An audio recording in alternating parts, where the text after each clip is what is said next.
দর্শক মণ্ডলী আসসালামু আলাইকুম। আজ আমি আবার চলে আসলাম নতুন এক পর্ব নিয়ে। দর্শক মণ্ডলী, আপনারা জানেন জনতার কথা সবসময় জনগণের সাথে আছে, জনগণের পাশে আছে। দেশের এই সামগ্রিক অবস্থায় দ্রব্যমূল্য নিয়ে জনতা কি বলছে, জনতা কি ভাবছে, আজকে সে বিষয় নিয়ে আমরা সরাসরি কথা বলবো জনতার সাথে। এই যে দ্রব্যমূল্যের যে ঊর্ধ্বগতি, এই বিষয়ে আপনি কিছু বলবেন? আমি আর কি বলবো, জনগণ এমন গোয়া মারা খাইতেছে, অন্য গোয়া মারা খাইতেছে। এখন কি আমাকে গোয়া মারা দিতে আসছেন? দর্শক মণ্ডলী, আপনারা বুঝতে পারছেন যে আমরা এক ভাইয়ের সাথে কথা বললাম। সে আসলে ওইটা মারা খাওয়ার একটা কথা বলছে, তার হয়তো কোনো একটা ভয় আছে। আচ্ছা দেখি অন্য এক ভাইয়ের সাথে আমরা কথা বলবো।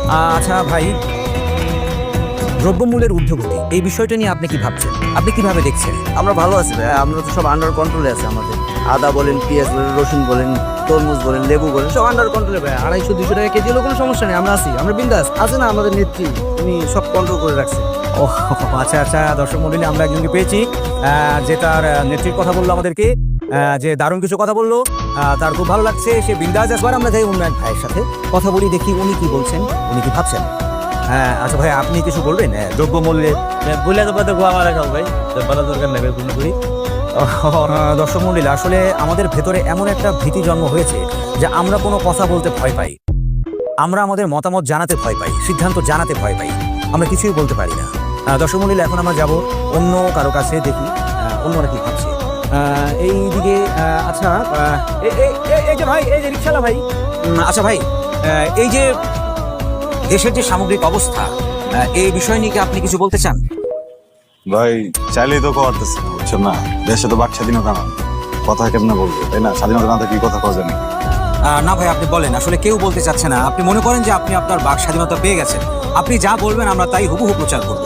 যে দেশে সরকারের সাথে বিরোধী দলই কথা কয়ে পারে না, ওই দেশে মনে করেন আমি একটা রিক্সাওয়ালা হইতেছি গিয়া ছাগলের 3 নাম্বার বাচ্চা। হ্যাঁ, তো প্রথম 2টা বাচ্চা দুধ খায় আর পিছনের বাচ্চাটা ম্যামা করে দৌড়ায়, আমি তো ওই বাচ্চাটা।